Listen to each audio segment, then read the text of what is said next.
I guess I'll read back a little bit here. This is my story called Allah in Wonderland, also known as the 100th name of Allah. Yeah, just what is that mysterious 100th name of Allah? And it's in my novel called The Black Rock Redemption, also known as Allah's New Black Rock. It's a science fiction, fantasy, horror,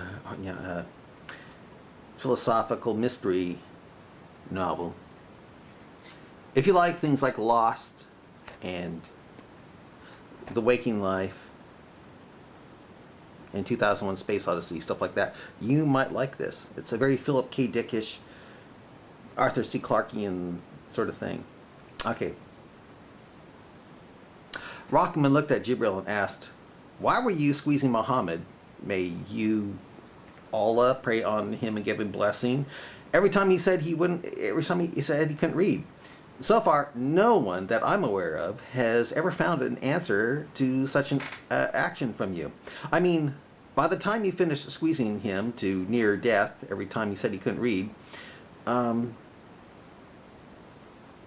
he was so terrified, thinking he was deemed possessed, that he even tried to kill himself. He tried to throw himself down a mountain to his death, like the pigs described in Allah's Injil when Jesus cast demons into them.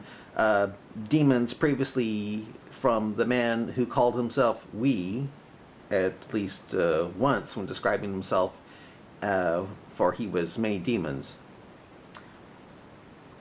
Jibril somewhat sheepishly replied, I had a soft spot in my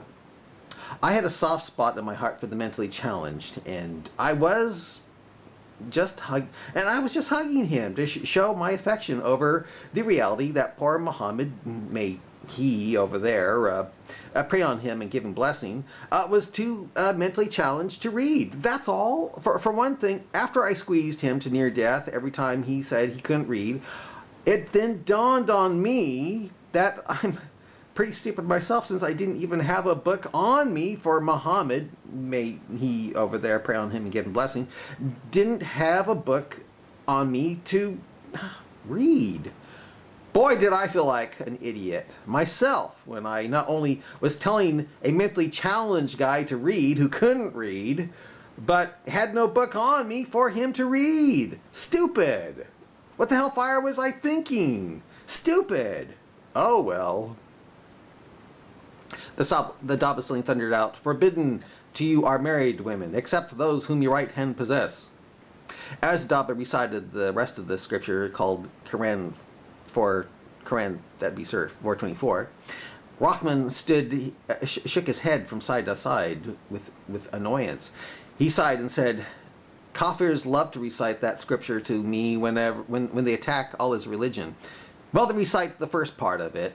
I, of course, try to change the subject by reciting the rest of it. That has nothing to do with the first part of that scripture that they feel is so purely satanic." Then they start bringing up how the first part of Quran 424 was reported handed down, and Sunnat Abu Dawud 22150, and where you, oh Allah the Exalted, allow us rape. To allow us, where you, Allah Exalt, allows us to rape captured, or allows us to,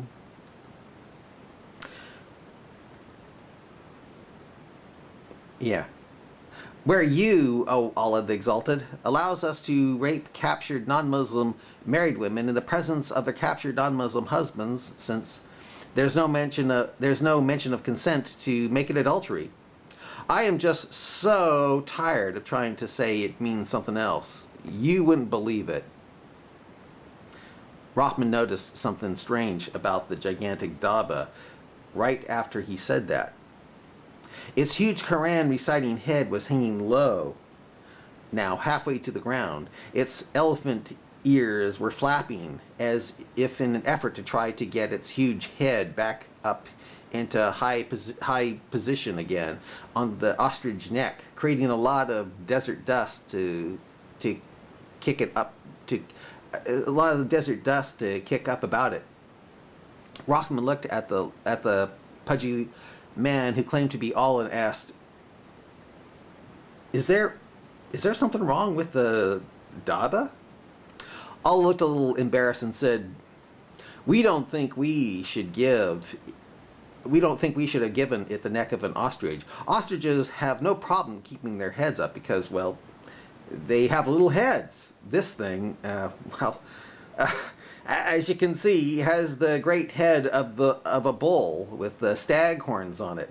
It also has woolly mammoth elephant ears on it. And as you can tell, woolly mammoth elephant ears aren't the biggest of elephant ears. I probably should have given it the ears of an African elephant or even an Indian elephant, for with the ears of either of those two elephants, it could easily flap them and raise its mighty head back up like that of a bird taking flight. It? Asked Rahman to Allah. I asked Rahman to Allah. Allah said, It's getting time for me to leave to another part of the world where it's midnight. We always come down to night. We always come down at night to listen to the prayers of men. And as you know, it's always midnight somewhere in the world. Thus, yes, we are pretty much jumping back and forth every hour like a ping pong ball. Heaven, earth, whenever midnight comes somewhere in the world, we are there to listen to prayers. Allah held up his hand at the Daba and said, Be. The Daba lifted its Quran reciting head back up to the way it was when it emerged from the clay crusted desert. Its ostrich neck now strengthened. The Daba recited from the Quran, If a part of the sky should fall, an infidel would say it is merely clouds. Suddenly, Rahman heard the sound of a horse.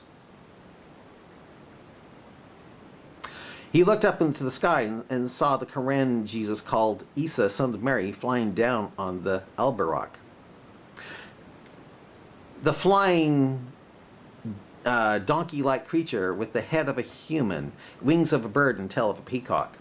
Jibril walked up to the trapped Rahman, ruffled up his hair, and said, Isa, son of Mary, has come down. I think you'll like him. He has my eyes. The Quran Jesus steadied the Al-Barak. He glowered with anger, nearly shouting, Will you two guys quit with the Isa son of Mary crap? Damn, that is getting old. You know, and I know, that you, O Jibril, and you, O Allah, are both my dad, being that you both blew into my mother Mary's vagina at the same time to get her pregnant with me.